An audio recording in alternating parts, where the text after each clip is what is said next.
আমরা দেখবো হচ্ছে এখন মার্কেটিং। তো মার্কেটিং এর মধ্যে থেকে আমাদের মার্কেটিং এর ডেফিনেশনটা ইম্পর্টেন্ট আছে, এগ্রিকালচারাল মার্কেটিং কাকে বলে ডেফিনেশনটা ইম্পর্টেন্ট। যে যেহেতু আমরা প্রাইসটা ফিক্স করছি ম্যাক্সিমাম প্রফিট করার জন্য, হ্যাঁ আমাদের প্রোডাকশনটাকে ঠিক করছি, এখন আমাদের মার্কেটিংটা তো করতে হবে, তাহলে তো আমাদের সেলসটা বাড়বে না। তো এগ্রিকালচারাল মার্কেটিং হচ্ছে agricultural marketing implies selling of goods and services by the farmers and ranchers। এখান থেকে ডেফিনেশনটা ইম্পর্টেন্ট, ডেফিনেশনটা একটু দেখে রাখবা।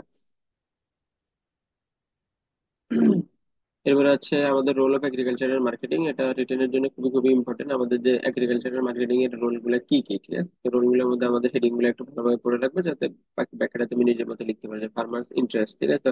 তো ফার্স্টে অবশ্যই তুমি কি, যে ফার্মার্স এর ইন্টারেস্ট, আমরা কিছুদিন পর পরই বলে যে আমাদের ফার্মাররা ঠিক মতো টাকা পায় না, টাকা পায় না। হ্যাঁ, তো মিডল ম্যান যারা আছে তারা কি ম্যাক্সিমাম যে বেনিফিটটা আছে তারা করে। হ্যাঁ, আমরা কিনতেছি বেশি দামে, ফার্মার বেচতেছে কম দামে, তো মাঝখানে মিডল ম্যান যারা আছে তারা কি তোমার হচ্ছে বেশি প্রফিট করে। তো ফার্মারের যে ইন্টারেস্ট আছে সেটা তোমার মাথায় রাখতে হবে। এরপরে কনজিউমার যে ইন্টারেস্ট আছে সেটাকে তোমার মাথায় রাখতে হবে, ঠিক আছে? এখন ধরো তুমি ফার্মার্সের ইন্টারেস্ট মাথায় রেখে হুট করে কালকে থেকে বলবো যে পেঁয়াজের কেজি হয়ে গেছে 200 টাকা, তাহলে কনজিউমার সেই পেঁয়াজটা কিভাবে কিনবে? কনজিউমারের ইন্টারেস্টটা তো তোমাকে দেখতে হবে। এই জন্য হচ্ছে বোথ ফার্মার এন্ড যে কনজিউমার ইন্টারেস্ট, দুটোটা কি আমাদেরকে দেখতে হবে। এরপরে ট্রেডার্স ইন্টারেস্ট, অর্থাৎ যে সে ট্রেড করবে, ঠিক আছে, যে মিডল ট্রেডার্স ইন্টারেস্ট, অর্থাৎ আমাদের মধ্যে যে মিডল ম্যান গুলো আছে, ঠিক আছে, মিডল ম্যান আছে বা যারা হচ্ছে যে আমাদের এই যে মার্কেটিং করে, হ্যাঁ, তো তাদের যে ইন্টারেস্ট আছে সেটাও তোমরা অবশ্যই দেখতে পারো। সোসাইটি সোসাইটি ইন্টারেস্ট যেটা আছে সেটাও দেখতে, it is an extension of individual consumer interest, ঠিক আছে? এখন হচ্ছে যে আমাদের সোসাইটি ইন্টারেস্ট যেটা, সেটা হচ্ছে আমাদের যে কনজিউমারের যে ইন্টারেস্ট আছে সেটা থেকে আরেকটু এক্সটেনশন, এটা আরেকটু এক্সটেন্ডেড, ঠিক আছে? যেহেতু হচ্ছে যে একটা সোসাইটির মধ্যে অনেকগুলো কনজিউমার একসাথে থাকে, ঠিক আছে, তো তাদের যে ইন্টারেস্টটা পুরোপুরি দেখতে হইলে তখন তোমার সেটা যাবে কি সোসাইটির ইন্টারেস্ট, হচ্ছে গভর্নমেন্ট রুল। হ্যাঁ, তো গভর্নমেন্ট রুলটা কি তোমার হচ্ছে যে মাথায় রাখতে হবে, যে গভর্নমেন্ট ইজ হচ্ছে custodian of people's welfare, has to regulate marketing activities through various legislation and কি মার্কেটিং পলিসি। তো গভর্নমেন্ট কি করে, অনেক সময় নানা ধরনের ধরো আমাদের যে কৃষি পণ্যগুলো আছে এগুলোর দামটা কমানোর জন্য কি করে গভর্নমেন্ট অনেক সময় দেখে যে সিড ভর্তুকি হিসেবে দিছে, মেশিনারি ভর্তুকি হিসেবে দিছে, তাহলে ফার্মারের যদি কস্টটা কম থাকে তাহলে তো সেলিং প্রাইসটা কম থাকবে। তারপরে গভর্নমেন্ট বিভিন্ন ধরনের তোমার পলিসি ফিক্স করে দেয়। আমরা দেখি যে বাজার যখন অস্থিতিশীল হয়ে যায়, গভর্নমেন্ট তখন প্রাইসটা ফিক্স করে দেয়, যেন এত টাকার বেশি তুমি বেচতে পারবে না। ভোক্তা অধিকারী গিয়ে কি নিয়মিত তোমার কি রেট দিতে থাকে। তো এই জিনিসগুলো হচ্ছে গভর্নমেন্টের রোলে। এবারে ক্যারেক্টারিস্টিক্স অফ কি এগ্রিকালচারাল কমোডিটিস। এখন আমরা যে এগ্রিকালচারাল কমোডিটিস গুলা ইউজ করি সেগুলোর ক্যারেক্টার গুলা কি কি থাকে? তো একটা হচ্ছে তোমার সিজনালিটি অফ কি এগ্রিকালচারাল প্রোডাকশন। তো সিজনালিটি তো থাকবে মাস্ট। এখন ধরো সব যে এগ্রিকালচারাল প্রোডাকশন কিন্তু আমরা সারা বছর পাই না। কিছু কিছু ধরো তুমি ম্যাঙ্গোর একটা সিজন আছে, ঠিক আছে, ধরো তরমুজের একটা সিজন আছে। তো এভাবে হচ্ছে এগ্রিকালচারাল যে প্রোডাক্ট গুলো আছে, অনেক ধরনের এগ্রিকালচারাল আদার যে প্রোডাক্ট গুলো আছে সেগুলো এক একটা সিজন থাকে। তো এগ্রিকালচারাল যে প্রোডাক্ট গুলোর একটা সিজনালিটি থাকবে, পেরিশেবিলিটি অফ দ্য প্রোডাক্ট। আমাদের ম্যাক্সিমাম যে এগ্রিকালচারাল প্রোডাক্ট গুলো আছে এগুলো কি হয়, পেরিশেবল, অর্থাৎ খুব তাড়াতাড়ি পচে যায়। ধরো তুমি একটা কুমড়া নিলা, হ্যাঁ কুমড়া, একটা কুমড়া নিলে এখন কুমড়াটাকে তুমি কতদিনই বা স্টোর করে রাখতে পারবে? এটা কি হবে, পচে যাবে একদিন না একদিন, হাইস্ট নাহলে তুমি 1 মাস এটাকে। এখন তুমি যদি অনেক বেশি পরিমাণে কেমিক্যাল ইউজ করো তাহলে তো অনেক বেশি দিন জমা রাখতে পারবে, কিন্তু তারপরে এটার যে লংজিভিটি একদম ম্যাক্সিমাম বা আনকাউন্টেবল ডেজ হবে তা কিন্তু পসিবল না, এটা পেরিশেবল, অনেক তাড়াতাড়ি এটা পচে যায়।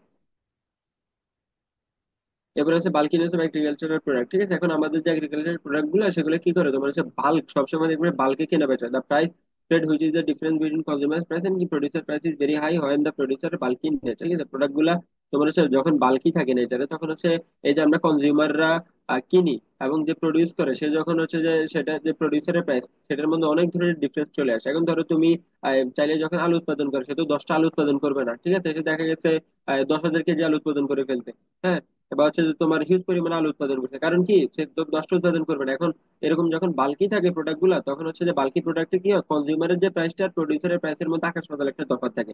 দেখা যাচ্ছে সে আলু হয়তো 2 টাকা করে বিক্রি করছে, আমরা কিনতেছি হয়তো 20 টাকা করে, তাহলে কি এই প্রায় 18 টাকার একটা গ্যাপ। বা দেখা যাচ্ছে আমরা আলু কি 40 টাকা করে কিনতেছি, প্রায় কি 38 টাকার একটা গ্যাপ। তো এরকম গ্যাপ গুলো ক্রিয়েট হচ্ছে কেন, ওই মিডল ম্যানদের কারণে।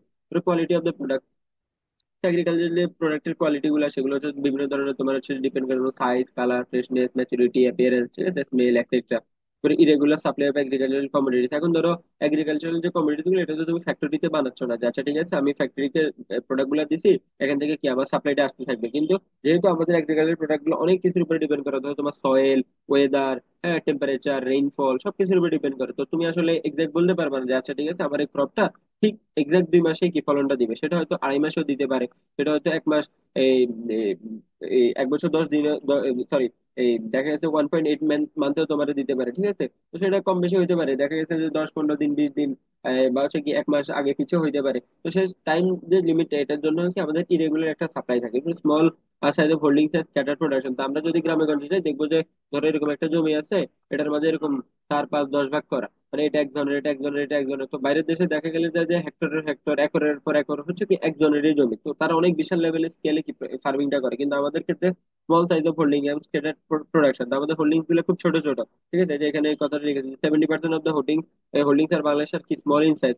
প্রায় 70% যেটা আছে সেটা একদম স্মল ইন সাইজ। ফ্যাসিলিটিস তো আমাদের, ধরো আমরা সৃষ্টিকর্তার কৃপায় আমাদের যে ল্যান্ড বা ওয়েদার খুবই আমাদের এগ্রিকালচার প্রোডাক্টের জন্য খুবই ফ্যাসিলিটিস দেয় ভালো এবং খুবই সুইটেবল। কিন্তু আমাদের যে প্রসেসিং ফ্যাসিলিটিসটা ইনএডুকেট। তো প্রসেসিং ফ্যাসিলিটিস যদি ভালো না থাকে তাহলে তুমি দেখা গেছে স্টোরেজ প্রবলেম থাকে। হ্যাঁ, এরপরে তোমার হচ্ছে নানা ধরনের তুমি এটাকে স্টোর করতে পারতেছো না, ভালোভাবে প্রসেস করতে পারতেছো না, তাহলে তুমি যতই ভালোভাবে বা কম প্রাইসে এটাকে প্রডিউস করো না কেন, আলটিমেটলি তোমার প্রাইসটা কি বেড়েই যাবে। এবারে মার্কেটিং ফাংশন, এটা ইম্পর্টেন্ট আছে আমাদের। আমাদের এখানে টোটাল যে 4টা ফাংশন আছে মার্কেটিং এর জন্য। ফাংশন অফ কি transfer of ownership, function of physical movement, function of changing the form of product, facilities function, এর ফ্যাসিলিটেটিং ফাংশন, ঠিক আছে। তো এর মধ্যে হচ্ছে যে function of transfer of ownership, এগুলো আসতেই পারে যে তোমাকে হয়তো যেকোনো একটা বলে দিবে যে তুমি এটা ব্যাখ্যা করো। হ্যাঁ, তো এর জন্য পুরোটা দেখে রাখতে হবে যে function of transfer of ownership সেটা কি হচ্ছে সেলিং, বাইং, ডিমান্ড ক্রিয়েশন, কি প্রাইস, প্রাইস ডিটারমিনেশন। এখন তোমার হচ্ছে যে অবশ্যই সেলিং করতে হলে তোমার কি বায়ার কিনতে হবে, সরি বায়ারকে খুঁজে বের করতে হবে, হ্যাঁ বায়ারকে কনভিন্স করতে হবে। এরপরে বাইং, বাইং ইনক্লুড হয়ে আইডেন্টিফাই ওয়ান নিডস। হ্যাঁ, এখন তোমার কোনো একজন মানুষের যদি একটা প্রোডাক্টের নিডসই না থাকে তাহলে সে তো সেটা কিনবে না। ডিমান্ড ক্রিয়েশন, তাহলে তোমার মার্কেটের মধ্যে একটা ডিমান্ড ক্রিয়েট করতে হবে। প্রাইস ডিটারমিনেশন, তোমাকে একটা পারফেক্ট প্রাইস দিয়ে দেবে। ধরো একটা জিনিসের প্রাইস হচ্ছে 10 টাকা, তুমি মানে প্রাইসটাকে লিখে রাখছি 100 টাকা, তাহলে মানুষ অবশ্যই সেটা কিনবে না। তাহলে তোমার একটা প্রপার প্রাইস ডিটারমিনেশন করতে হবে।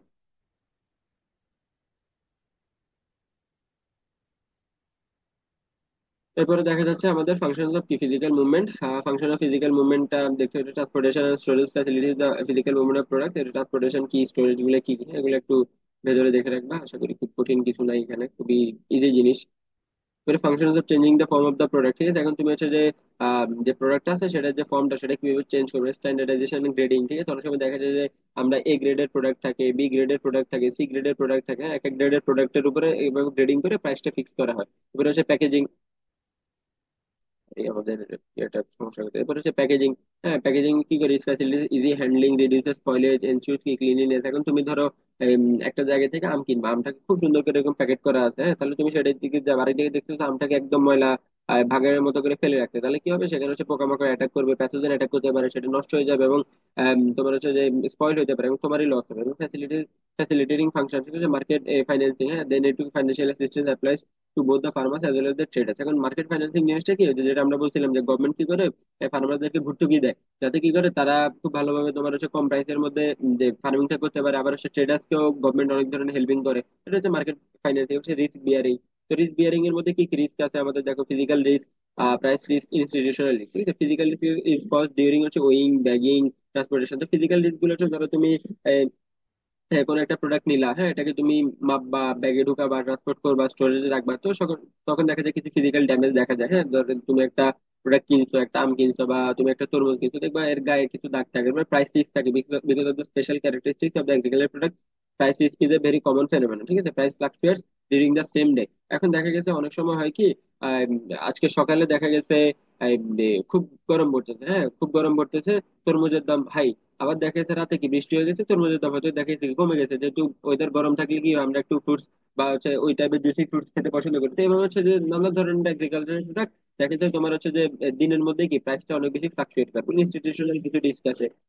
মার্কেট ইনফরমেশন, তো তোমাকে হচ্ছে মার্কেট ইনফরমেশনটা মাস্ট কি রাখতে হবে, যে মার্কেটে আসলে কখন কোনটা ডিমান্ড আছে, প্রাইসটা কেমন চলতেছে। হ্যাঁ, তুমি যদি মার্কেটের ভালো নলেজ বা ইন্টেলিজেন্স থাকে তখনই তুমি তোমার বিজনেসটাকে প্রপারলি মেনটেন করতে পারবে, যে আসলে এখন মার্কেটে কোন জিনিসটার ডিমান্ড বেশি। হ্যাঁ, তো এখন মার্কেটে আমাদের সিজনাল যে ফ্রুট ধরো ম্যাঙ্গো, তরমুজ, আনারস, এগুলোর ডিমান্ড অনেক বেশি। এখন তুমি এগুলো সাপ্লাইটা বাড়াই দিবা, হ্যাঁ যখন এগুলোর ডিমান্ড কম থাকবে তখন সেটা তুমি একটু হোল্ড করবা। তো এভাবে হচ্ছে মার্কেট, এরপরে প্রাইসটা তোমার ফিক্স করতে হবে যে এখন আমি প্রাইসটা কতটুকু রাখবো, যখন হচ্ছে সিজন চলে যাবে তখন প্রাইসটা কতটুকু রাখবো। তো এইভাবে হচ্ছে মার্কেটের প্রত্যেকটা জিনিসের ইনফরমেশন তোমার কাছে রাখা দরকার, তাহলে তুমি কি প্রপারলি বিজনেসটা করতে পারবে।